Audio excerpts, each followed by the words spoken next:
차란 임대인이 임차인에게 목적물을 이렇게 나와 있죠. 다시 말하면 임대차의 객체는 물건입니다. 따라서 토지일 수도 있고 건물일 수도 있고 동산일 수도 있고요. 사용 수익하게 할 것을 약정하고 낙선계약입니다. 따라서 실제로 사용 수익하게 해야 성립하는 것이 아니라 사용 수익하게 할 것을 약정만 하면 성립하고요. 임차인이 이에 대하여 차임을 반드시 차임을 지급하기로 해야 됩니다. 왜냐하면 차임을 지급하기로 한 약정이 없어서 무상이면 임대차가 아니라 뭐가 되죠? 사용대차가 되기 때문에 반드시 차임을 지급하기로 하는 약정이 있어야 되고요. 내용 읽어보시고 그 다음에 넘겨보시면 법률적 성질 나와 있는데 큰 의미가 없고 그 다음에 3번 임대차의 존속기간인데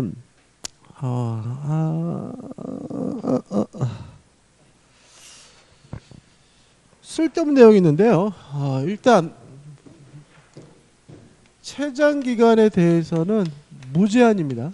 무제한.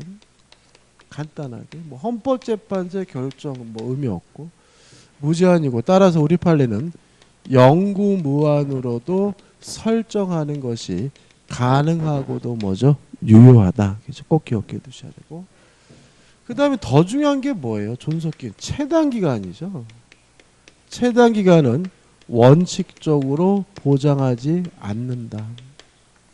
꼭 기억해 두셔야죠. 그러니까 우리가 자꾸 주택 임대차는 몇 년을 보장하죠? 2년을 보장하니까 그것과 자꾸 혼동을 일으키기 때문에 잘 내요. 최단기간은 원칙적으로 전혀 보장하지 않아요. 원칙이 아니라 그냥 전혀 보장하지 않죠. 그죠? 따라서 임대차 계약을 하면서 존속기간을 약정하지 않으면 언제든지 자유롭게 해지 통고할 수가 있고요.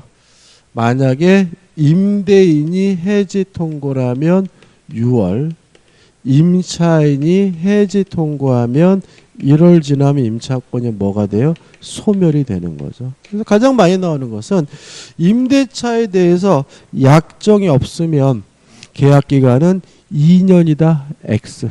최단기간은 뭐 하지 않습니까? 보장하지 않습니다. 그 다음에 또 이것과 관련돼서 좀 주의하실 것이 뭐냐면 임대차의 법정갱신, 묵시적 갱신이죠. 일단 묵시적 갱신 요건은 뭐냐면 만료 후 상당한 기간입니다. 뭐 만료죠 6월부터 이런 게 아니라 만료 후 상당한 기간 동안 특별한 의사표시가 없었다면 만료일을 기준으로 해서 자동으로 갱신되는데 이게 임대차의 법정갱신, 묵시적 갱신이고요.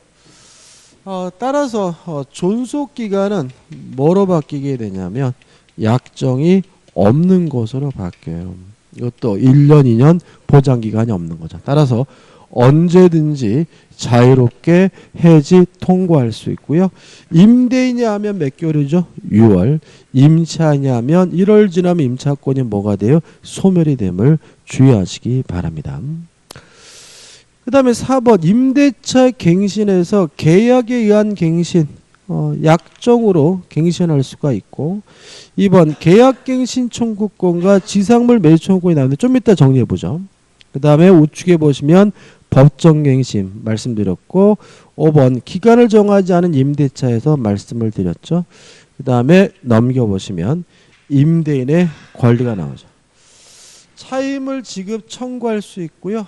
차임 증액도 청구할 수 있는데 하나 메모할 것은 차임 증액 청구권 옆에다가 무제한 뭐 20분의 1을 초과하지 못하고 1년에 한 번씩 뺏기 못하는 것은 주택임대차보호법이나 상가건물 임대차보호법의 내용이에요. 민법상 임대차는 증액에 대해서 뭐죠? 아무런 제한이 없다. 법정재단권 의미 없고 7번 임대인의 의무, 목적물을 적극적으로 인도해 줄 의무가 있고요. 2번 고장난 것이 있다면 수선해 줄 의무가 있는데 유의하실 것은 이러한 수선 의무는 특약으로 뭐 할 수 있냐면 배제할 수 있어요. 교재 나와 있는 건 뭐냐면 손식 거에 고칠 수 있는 건 임차인이 수선해야 된다. 그죠? 그 다음에 또 임차인이 수선하기로 했다 하더라도 대규모 수선 여전히 임대인이 해야 된다. 이런 얘기 나와 있고 3번 방해를 제거해 줄 의무가 있고 4번 비용 상한 중고권해 가지고 나와 있죠. 그죠? 여기서부터 이제 중요한 것을 좀 정리를 해야 돼요. 자, 일단 임차인은 비용은 필요비도 청구할 수 있고 유익비도 청구할 수가 있습니다. 필요비는 언제 청구하냐면 지출 시 지출하자마자 바로바로 청구할 수 있고요. 유익비는 임대차 종료 시에 청구하게 되고요.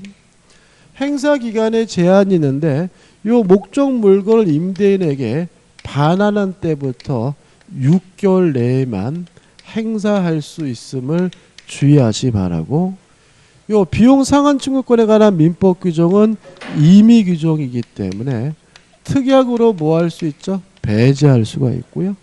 또 필요비 유익비는 목적물에 관해 생긴 채권이기 때문에 뭘 행사할 수 있죠? 유치권을 행사할 수가 있다. 깔끔하게 정리하셔야 되고요. 시험에 잘 나옵니다. 이것과 같이 정리해야 될 것이 뭐냐면 임차인이 살면서 뭔가를 부속시켰어요. 부속시킨 물건이 만약에 원칙에 따라서 부합을 했다면 이때는 임대인 소유가 되기 때문에 임차인은 임대인에게 뭘 청구하냐면 유익비 상환을 청구합니다.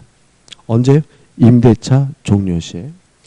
근데 만약에 부속시킨 물건이 구조상, 이용상 독립성이 있다는 이유로 부합되지 않았고요. 거기다가 만약에 임대인으로부터 동의 또는 매수해서 부속시킨 경우에는 요 임차인은 임대인에게 뭘 청구할 수 있냐면 부속물 매수를 청구할 수가 있고요. 요 부속물 매수 청구권은 강행 규정이기 때문에 특약으로서 뭐 할 수 없죠? 배제할 수가 없고요. 또 부속물 매수 청구권은 형성권이기 때문에 임대인은 뭐 하지 못하죠? 거부하지 못하죠. 따라서 임차인이 부속시킨 물건에 대해서 부속물 매수를 청구하려면 두 가지 요건이 필요합니다. 가장 중요한 요건은 구조상, 이용상 독립성이 있다는 이유로 뭐 되지 않았어야 돼요? 부합되지 않아야 된다. 부합되면 부속물 매수를 청구하는 것이 아니라 유익비 상한 중고권으로 가고요.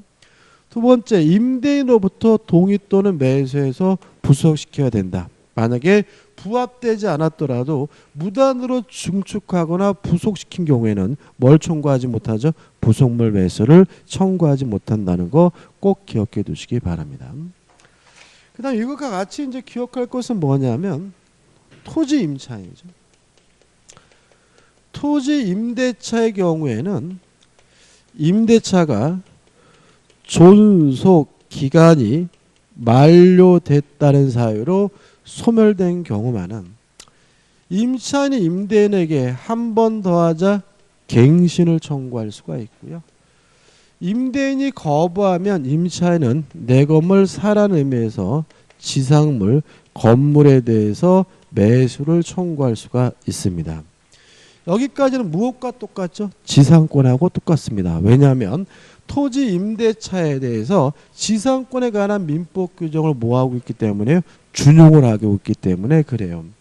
달라지는 것은 뭐냐면 토지 임대차가 만약에 존속 기간에 약정이 없다는 이유로 임대인의 해지 통고로 소멸한 경우에도 임차인은 지상물 매수를 청구하는 것이 가능한데 이때는 굳이 뭐 할 필요 없죠? 갱신 청구할 필요가 없다는 거 꼭 기억해 두시기 바랍니다. 지금 여기 부분에서는 시험 문제가 반드시 한 문제가 나와요. 그러니까 제가 점유권에서는 점유자 회복자는 반드시 나온다 그랬죠. 그죠? 그런 것처럼 임대차에서는 요 비용하고 부속물 매수 청구권, 지상물 매수 청구권 해가지고 반드시 몇 문제를 내요? 한 문제를 꼭 내게 돼 있고요.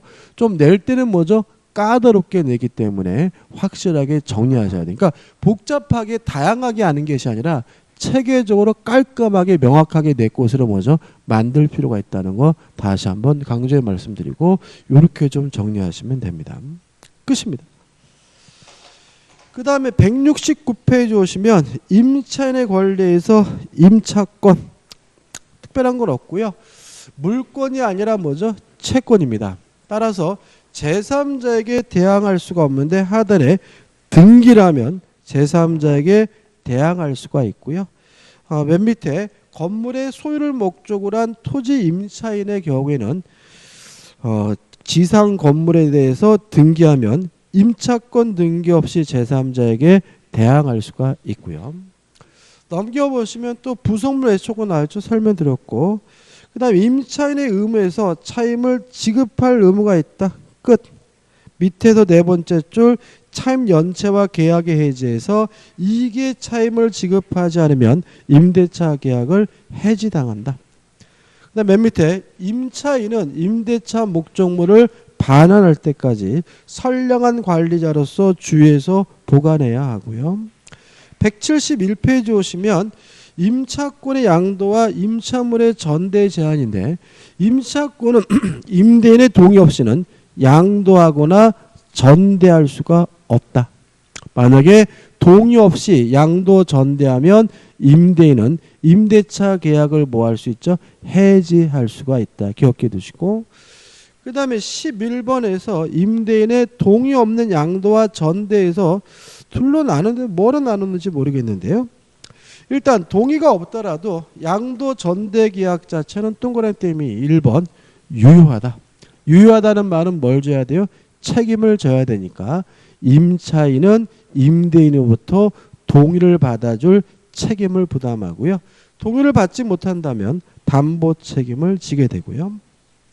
2번 임대인과 양수인과의 관계. 양수인은 자신의 임차권을 가지고 임대인에게 대항하지 못한다. 끝이고요. 3번 임대인과 임차인 관계 무단으로 양도했다는 이유로 임대차 계약을 뭐 할 수 있죠? 해지할 수가 있다죠. 그 다음 넘겨보시면 2번 임대인의 동의 없는 임차물의 정대도 같은 내용이니까 한번 읽어보시면 되겠죠. 그 다음에 동의 있는 양도와 전대도 한번 쭉 보시기 바랍니다. 특별히 따로 설명드릴 건 없어요. 그 다음 173페이지 오시면 임대차의 종료 원인에서 1번 존속기간이 만료가 되면 존속기간이 만료 임차권은 뭐죠? 소멸된다. 그 다음 2번 해지 통고죠. 그러니까 해지 통고라는 것은 뭐냐면 바로 임차권이 소멸되는 것이 아니라 임대인이 했으면 6월, 임차인이 했으면 1월 지나면 임차권이 소멸되는 경우인데 첫 번째는 존속기간의 약정이 없는 경우가 대표적이고요. 두 번째는 교재에 나와 있는 것처럼 이해가지고 약정 해지 사유가 있는 경우죠. 다시 말하면 약정 해지 사유가 있으면 해지 통고할 수 있고요. 임대인이 하면 6개월, 임차인이 하면 1월 지나면 임차권이 소멸되고요. 세 번째 임차인의 파산 선고죠. 임차인의 파산 선고가 있으면 임대인은 임대차 계약을 해지할 수 있는데 이때도 6개월 지나 임차권이 소멸되는데 이때는 손해배상 의무는 없다는 거 기억해 두시기 바랍니다. 해제에서 총 5가지 사유가 나와 있는데 1번과 2번은 임차인이 하는 해지고요. 3번과 4번은 임대인이 하는 해지입니다. 한번 읽어보시면 되겠죠. 그 다음 임대차 종료 효과에서 원상 회복하고 돌려줘야 된다. 그 다음에 넘겨보시면 보증금액가 나와 있는데 한 가지만 잊지 않으시면 됩니다. 양가리 2번에서 보증금에 효력해서 2죠. 보증금에서 연체 차임 등을 깔지 말지는 누구 마음이냐면 임대인 마음이다. 따라서 임차인은 연체 차임에서 보증금을 충당해 줄 것을 뭐 할 수 없냐면 요구할 수 없다는 거 주의하시면 되겠죠. 그 다음에 이제 민사특별법에서 176페이지 뭐가 나오냐면 주택임대차 보호법이 나옵니다. 일단 적용 범위를 한번 보시면 되겠죠. 주거용 건물입니다. 그 다음에 2번 편면적 강행 규정이고, 그 다음에 3번 인도받고 주민등록을 하면 이길날 뭐가 생깁니까? 대항력이 생긴다 해가지고 계속 그냥 내용이 뭐죠? 나열되어 있죠. 아우, 나열되어 있는데 일단 1번 주민등록은 임차인의 주민등록이 아니라 가족의 주민등록에도 상관이 없다. 2번 다가구 주택은 집원만 정확하면 되고 다세대 주택은 동호수까지 정확해야 된다. 그 다음에 3번 전입신고만 정확하면 된다. 다시 말하면 전입신고가 정확히 이루어졌다면 담당 공무원의 실수로 주민등록부에 잘못 기재가 됐더라도 대항력이 생긴다. 4번 주민등록이 불법으로 말소가 됐다고 해서 대항력이 뭐 되진 않아요? 소멸되진 않는다. 그 다음에 5번은 같은 취지인데 읽어볼 필요도 없고, 그 다음에 우측에 보시면 6번이에요. 한번 읽어볼게요. 임대인의 동의로도 전대차한 경우 직접 점유자인 전차인이 주민등록을 마쳐야 누가요? 임차인이 대항력을 갖습니다. 누가 대항력을 갖는 게 아니에요? 전차인이 대항력을 갖는 게 아니라 누가요? 임차인인 거죠. 자, 이게 왜 그러냐면 일단 전차권은 임차권으로부터 비롯된 권리니까 임차권보다 작아야 되잖아요. 그러면 임차인에게 대항력이 없다면 전차권도 뭐가 없어야 돼요? 대항력이 없어야 되는 거예요. 그래서 대항력권은 누가 갖추면요? 전차인이 갖추면 누가 대항력을 갖는 거예요? 임차인이 대항력을 갖는다는 것만 좀 조심하시면 되고, 그 다음에 7번 가입표입니다. 뭐 통정어휘 표시는 무효란 얘기인데 뭐 여기다 넣을 필요는 없는 거고, 그 다음에 8번부터 해가지고 쭉 내용이 나오는데 여기서부터는 보실 필요도 없어요. 자, 여기서부터 이제 우리가 하나를 알더라도 정확하게 사례를 분석할 줄 알아야 돼요. 왜냐하면 어차피 이 부분은 교재에 나와 있는 것처럼 나열식으로 물어보질 않고 뭐로 물어봐요? 사례로 구성해서 물어보기 때문에 사례를 분석할 줄 알아야 되는데요. 일단 우리가 이 부분에선 두 가지 사례만 정확하게 이해하시면 된다는 거죠. 그죠? 이것도 많이 했어요. 저 아파트 주택이 있는데 맨 앞에 갑 앞으로 저당권이 설정되어 있고요. 그리고 나서 을이 주택 임차권을 취득했고 인도받고 주민등록은 했는데 확정 일자를 안 하고 있는 사이에 병 앞으로 저당권이 설정이 됐고요. 그리고 나서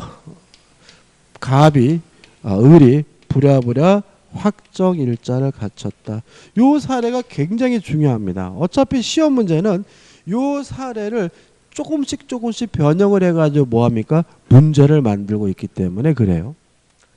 자, 누가 경매를 신청했는지 뭐 하지 않습니까? 고려하지 않습니다. 자, 경매가 이루어지게 되면 첫째, 모든 저당권은 무조건 소멸된다는 원칙에 따라서 갑과 병의 저당권이 소멸되고요. 주택 임차권도 무조건 뭐가 돼요? 소멸되죠. 왜냐하면 용익권의 소멸 여부는 누구하고 비교합니까? 최우선순위 저당권과 비교하니까요. 배당순위는 갑이 1순위고 병이 2순위고 을이 뭐죠? 3순위다. 왜냐하면 확정 일자를 하게 되면 우선 변제권이 인정된다는 말은 확정 일자일을 기준으로 해서 뭐가 결정돼요? 배당 순위가 결정된다는 얘기다. 따라서 을은 병이 받고 남는 게 있으면 누가 받아요? 을이 받기 때문에 돈을 못 받을 가능성이 있을 때는 어떤 행동을 할 필요가 있죠? 갑에게 돈을 갚을 필요가 있다. 왜냐하면 갑에게 돈을 갚으면 최우선 순위 저당권이 뭐로 바뀌어요? 병으로 바꾸니까 경매가 되더라도 의뢰주택 임차권은 뭐 되지 않아요? 소멸되지 않고 경락인한테 보증금 전액을 돌려받을 수가 있으니까요. 요 끝이죠. 그죠? 그 다음에 두 번째 사례는 이거보단 덜 중요하지만 그래도 생각을 해봐야 돼요. 자, 맨 처음으로 갑이 주택 임차권을 취득했고요. 인도받고 주민등록 전입신고를 했고요. 그러고 나서 을 앞으로 저당권이 설정이 된 후에 갑이 비로소 확정일자를 받았다. 자, 이런 상태에서 경매가 이루어지게 되면 모든 저당권은 무조건 소멸된다는 원칙에 따라서 을의 저당권은 소멸이 되지만 갑 주택 임차권은 원칙적으로 뭐 되지 않죠? 소멸되지 않죠. 소멸되지 않으면 이 사람은 임차보증금을 누구한테 돌려받으면 되죠? 경락인에게 돌려받으면 됩니다. 이해되시죠? 그죠? 근데 가끔 이 사람이 임의로 배당을 받겠다라고 선택하는 분들이 계셔요. 이렇게 배당을 선택하게 되면 원칙적으로 요 주택 임차권은 뭐가 돼야 되냐면 소멸이 돼야 돼요. 왜냐하면 소멸되는 권리만 뭘 받을 수 있어요? 배당을 받을 수가 있는 거니까요. 근데 문제는 배당 순위는 1순위가 누구예요? 을이고 2순위가 뭐죠? 갑인 거죠. 따라서 이 경우는 배당 순위 을이 빠르고 갑이 뭐죠? 2순위이기 때문에 얘가 받고 남는 게 있으면 누가 받아요? 갑이 받기 때문에 이때는 보증금이 잔액이 존재할 수가 있는 거죠. 만약에 보증금에 잔액이 존재하는 경우에는 이때 주택 임차권은 뭐 되지 않습니까? 소멸되지 않는다라고 뭐 하고 있어요? 판시해 주고 있습니다. 왜냐하면 이 사람은 배당을 선택 안 했으면 어차피 뭐 되지 않았을 임차권이 소멸되지 않았을 임차권이기 때문에 그런 거죠. 그다음 마지막으로 요 주택이 또다시 경매가 됐어요. 2차 경매에 들어갔을 때 요 보증금 잔액을 가지고 우선 변제 받을 수가 있느냐? 요거는 안 된다는 것이 우리 판례 입장입니다. 조심할 것은 여기서 우선 변제 받지 못하니까 이 사람은 피해를 본다 이렇게 이해하면 안 되죠. 그러니까 우선 변제 받지 못한다는 말은 돈을 못 받는다는 말이 아니라 2차 경매 절차에서 배당 순위가 주어지지 않는다는 말이고 이 사람은 어차피 소멸되지 않으니까 보증금 잔액을 누구한테 돌려받으면 돼요? 경락인한테 돌려받게 된다는 것까지 생각해 보시기 바랍니다. 이 두 가지 사례만 아주 확실하게 내 것으로 만드시면 끝입니다. 그 다음에 178페이지 오시면 4. 임대 내 지위승계. 특별한 거 없습니다. 새로운 임대인, 새로운 집주인에게 대항할 수 있고 새로운 집주인에게 보증금 반환을 청구할 수 있다 정도고요. 근데 179페이지 오시면 보증금의 우선 변제 또 막 나열해 놨는데 이런 거 다 의미 없습니다. 그죠? 다시 말하면 요 두 가지 사례만 정확하게 내 것으로 만들면 돼요. 자, 180페이지 올게요. 자, 소액 임차인의 보증금 중 일정액의 우선 변제가 나와요. 자, 이거는 제가 원래 설명 잘 안 드리는데 오늘은 설명 드리려고 하는데 지금까지 제가 설명 안 드린 이유는 뭐예요? 중요하지 않아서입니다. 중요하지 않아서인데. 그러니까 차라리 이게 모르는 게 또 도움이 될 수 있어요. 일단 기본적인 것은 뭐냐면 보증금 중 일정액에 대해서 뭘 인정합니까? 최우선 변제권을 인정해 준다. 그 다음에 2번 해가지고 주택이나 대지가액의 2분의 1을 초과하지 못한다. 그 다음에 3번 의미였고 4번도 의미 없는데 그 박스 위에 있네. 이런 소액 임차인으로서 최우선 변제권 인정되려면 대항 요건만 갖추면 된다. 그죠? 다시 한번 말씀드릴게요. 기억할 만한 거는 보증금 중 일정액에 대해서 최우선 변제권을 인정해 주는데 뭐만 갖추면 돼요? 대항 요건만 갖추면 된다. 그 다음에 건물이나 대지가액의 몇 분의 몇을 초과하지 못합니까? 2분의 1을 초과하지 못한다. 이 정도예요. 그 다음에 박스에 금액이 나와 있는데 금액은 암기할 필요는 없습니다. 그러니까 중개사법 교수님은 뭐라 그러는지 모르겠어요. 민법에서는 금액은 안 나와요. 만약에 나온다면 얘가 소액 임차 보증금이다라고 적어서 나와요. 무슨 말 아시겠어요? 그죠? 그죠? 그럼 여기서 한번 연습해 볼게요. 자, 여기서 이 사람이 만약에 지금 서울이 1억 1천만 원 이하면 얼마까지 최우선 면제권이 있죠? 3,700만 원까지잖아요. 그죠? 그럼 한번 생각해 보자고요. 이 사람이 주택 임차권자인데 보증금이 예를 들어서 1억이다. 얼마라고요? 1억. 지역은 뭐예요? 서울이다. 그러면 이 사람은 뭐가 되는 거죠? 소액 임차 보증금이 되는 거잖아요. 여기서 조심할 것은 뭐냐면 이런 생각입니다. 소액 임차 보증금이라는 것은 일정 금액에 대해서 예외적으로 최우선 변제권을 뭐 하는 거예요? 인정해 주는 거다. 다른 거는 변하지 않아요. 얘가 소액 임차 보증금이어도 최우선 순위의 저당권보다 늦으면 무조건 뭐가 돼요? 소멸된다는 점 변함이 없고요. 얘가 소액 임차 보증금이어도 배당 순위는 확정 일자에 의해서 결정된다는 것도 변하지 않아요.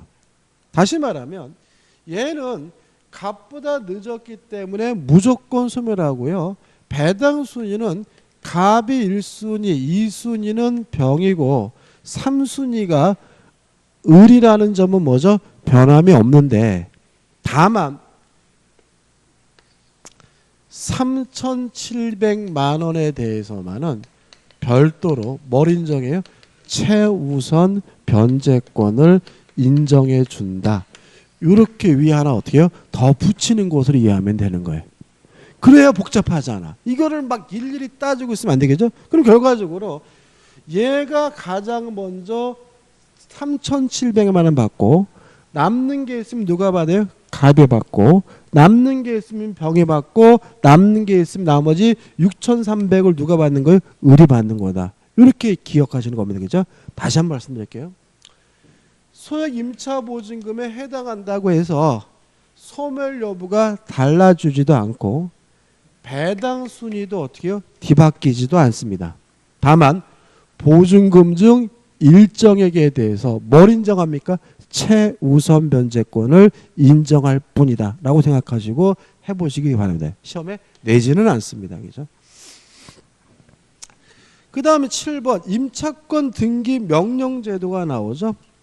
일단 우측에 보시면 임차권 등기 명령은 누가 신청하냐면 임대차가 종료됐는데도 보증금을 반환받지 못하고 있는 주택 임차인이 뭐합니까?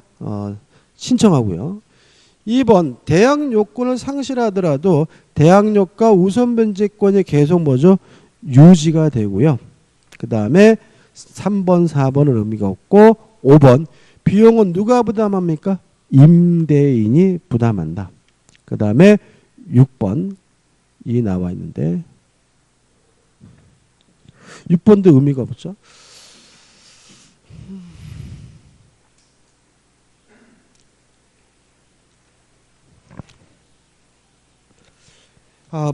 메모할 게 있죠. 그죠? 중요한 게 빠졌는데요. 하나 적으면 임차권 등기 명령 제도에 의한 임차권 등기 후 새로운 임차이죠. 임차권 등기 명령제도에 따른 임차권이 등기가 이루어지고 나서 또 누가 새롭게 임차인이 됐어요. 이 사람에게 요건을 갖추면 대항력과 우선 변제권은 인정해 줘요. 이 사람에게. 그렇지만 뭐는 보호하지 않습니까? 소액 임차인으로서 최우선 변제권 인정되지 않는다. 요거는 좀 메모하시고 꼭 기억해 두시기 바랍니다. 그 다음 8번 집행개시 요건에 관한 특례 나와 있는데 이게 무슨 말이에요? 집 비워주지 않아도 경매 신청할 수 있다. 그러면 집을 언제 비워주면 되느냐? 실제로 보증금을 수령할 때 뭐 하면 돼요? 집을 비워주면 된다. 다시 말하면 전세권자와 달리 주택 임차인은 집을 비워주지 않아도 뭐 할 수 있습니까? 경매를 신청할 수 있고요. 언제 집을 비워주면 됩니까? 임차보증금을 실제 수령할 때 비워주면 된다. 존속기간, 최단기간 몇 년 보장하죠? 2년을 보장한다. 그 다음 넘겨보시면 법정갱신해가지고 만료전 6월부터 1월 사이에 임대인이 나가라고 안 하고 임차인이 만료전 1월까지 나가겠다고 안 했다면 자동으로 갱신되는데 주의하실 것은 3이죠. 법정갱신되면 존속기간은 또다시 몇 년입니까? 2년입니다. 다만 임차인은 언제든지 자유롭게 해지 통지할 수 있고요. 3월이 경과하면 임차권은 뭐 하게 됩니까? 소멸되게 됩니다. 꼭 기억해 두시고. 그 다음에 10번. 임차권도 재산권이에요. 상속이 되죠. 그죠? 근데 사실혼 관계에 있는 배우자는 상속권 없습니다. 그죠? 왜? 부부가 아니니까. 그래서 과거에 어떤 일이 많았냐면 살던 집에서 쫓겨나는 일이 많았어요. 그거에 대한 문제점으로 사실혼 관계에 있는 배우자가 임차권을 승계받을 수 있도록 하고 있는데 이게 뭐죠? 임차권 승계제도입니다. 어떻게 승계받느냐? 임차인이 사망했는데 상속인이 없다면 단독으로 승계받고요. 상속인이 있는데 이촌인의 친족과 가족 공동생활하지 않으면 공동으로 승계받고 만약에 승계받기 싫으면 1개월 이내에 이의를 제기하면 됩니다. 그 다음에 11번입니다. 차임 증감 청구권이 나오는데요. 참고로 우측에 월참 전환 시 산정률의 제한은 가입표입니다. 이런 거 내지 않습니다. 월참 전환 시 산정률의 제한은 가입표. 보실 필요 없어요. 그 봐봐야 괜히 복잡하기만 하고 의미가 없어요. 일단 증액에 대해서는 제한이 있죠. 20분의 1을 초과하지 못하고 한 번 올렸으면 몇 년 내에 또 올리지 못합니까? 1년 이내는 또 올리지 못한다. 근데 주의하실 것은 이게 항상 문제가 되는 것은 뭐냐 하면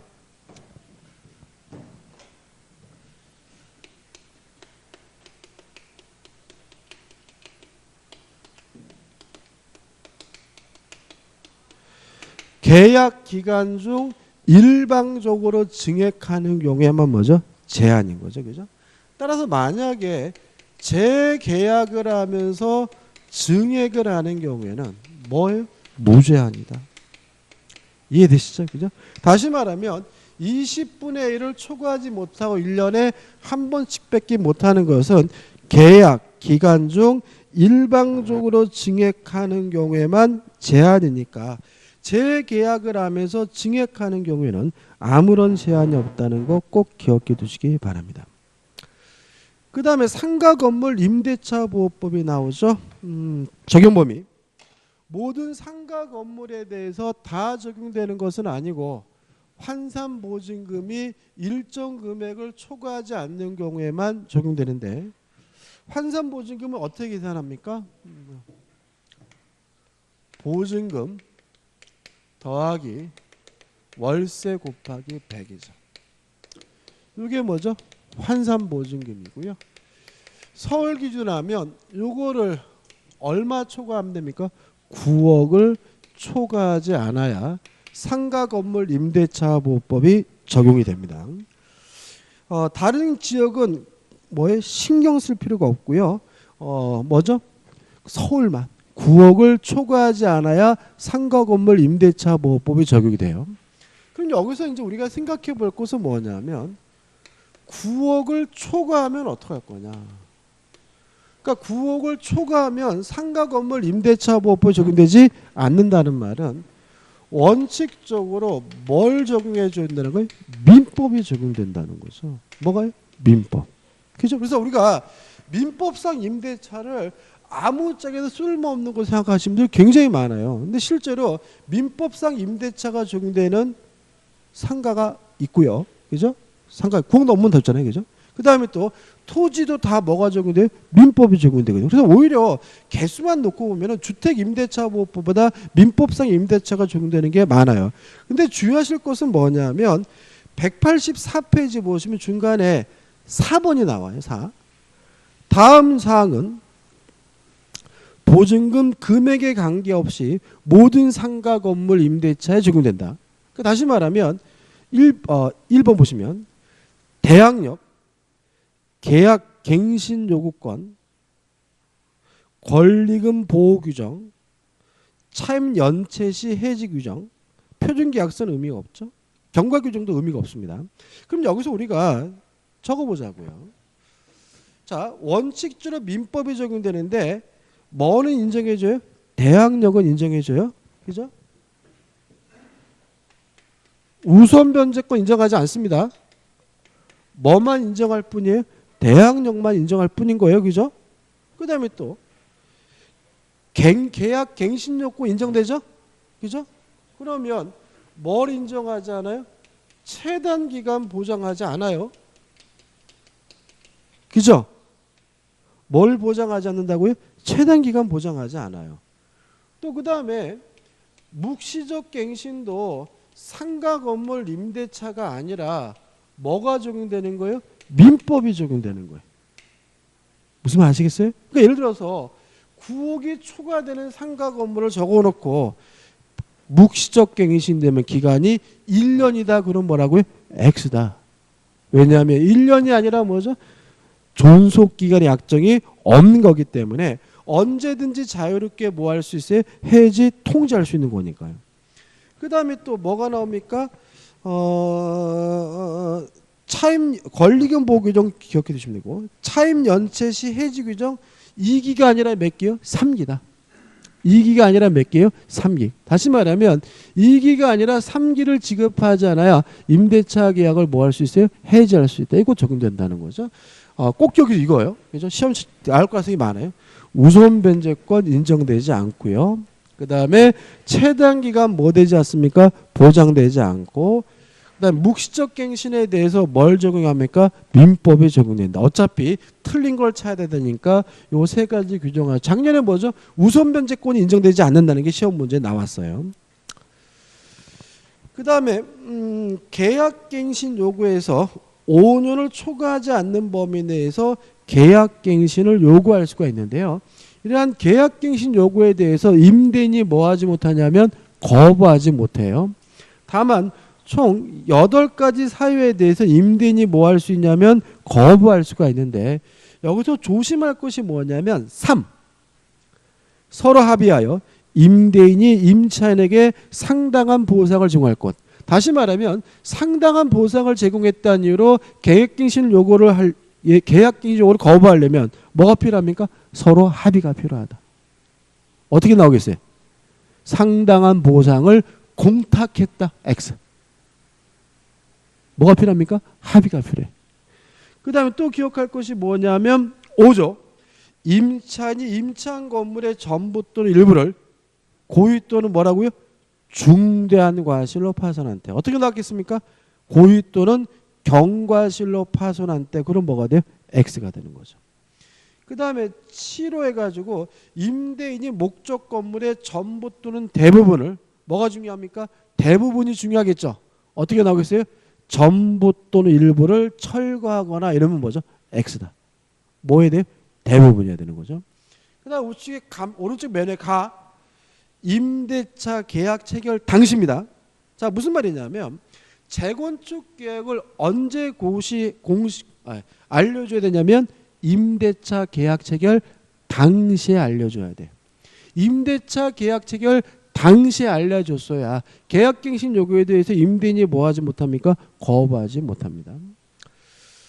그 다음에 2번. 잘못했죠?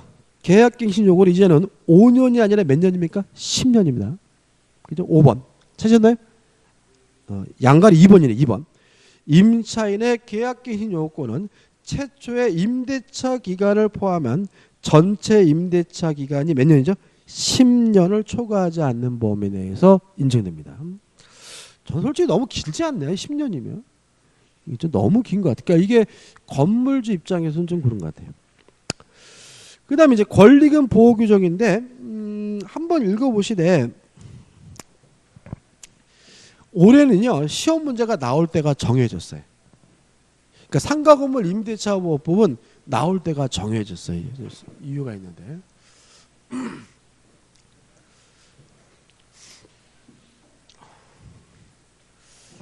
간단히 정리하면 만료일을 기준으로 해서요. 만료 전 6월부터 만료시까지죠. 6월시까지 만료시까지 요 사이에는 임대인은 권리금 회수를 뭐 할 수 없어요? 방해할 수가 없어요.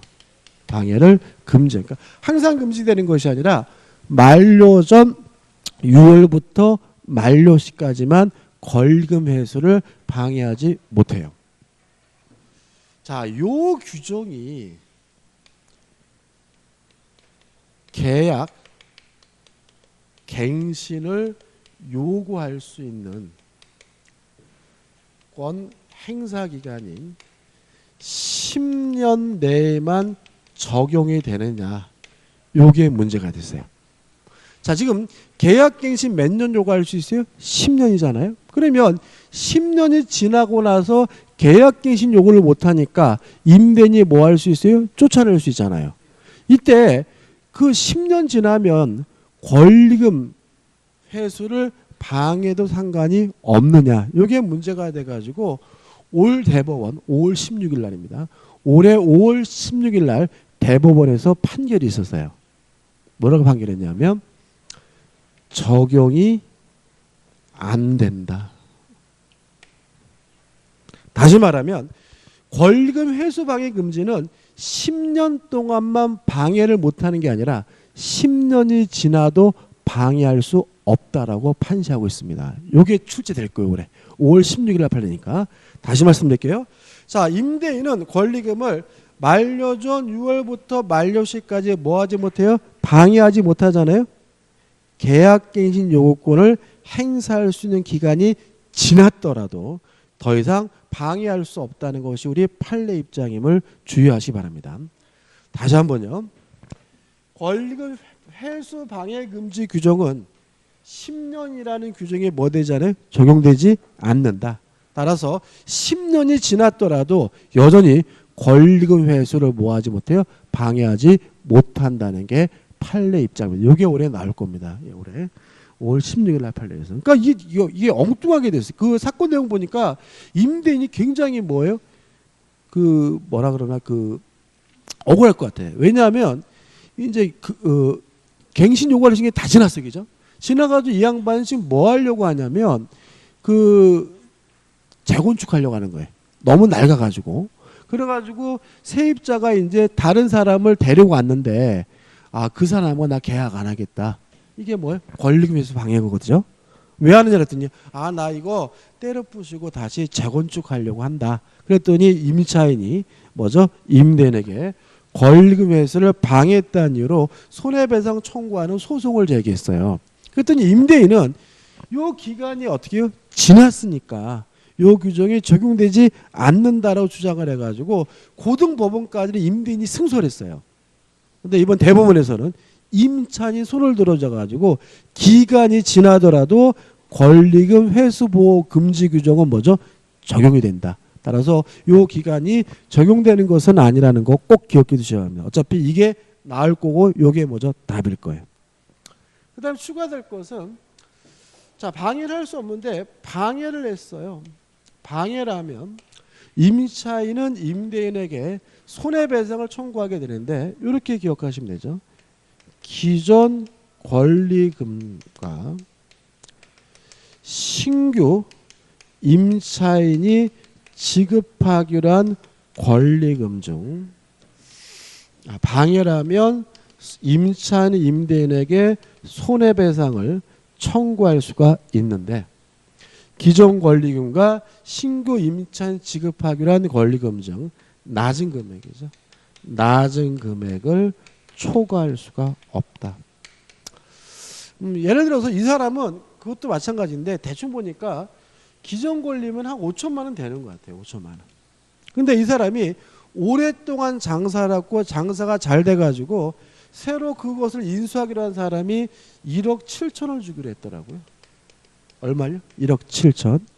그러면 방해해서 손해배상을 청구하더라도 둘 중에 낮은 금액을 넘지 못하니까 결국은 최대한 얼마까지 청구할 수 있는 거죠? 5천만 원까지만 청구할 수가 있다. 이런 얘기죠. 그 다음에 행사기간에 제한이 있습니다. 임대차 종료 시부터 몇 년 동안만 할 수 있냐면 3년 동안만 청구할 수 있다는 것까지 간단하게 기억해 두시기 바라고 교재를 한번 읽어보셔야 돼요. 그 다음엔 187페이지 오시면 특별한 거 없죠. 차임 연체 계약 해지 3기 표준계약서 의미 없고 188페이지 오시면 비교원 한번 보시기 바라고요. 좀 쉬었다가 189페이지 집합건물법부터 보도록 하겠습니다.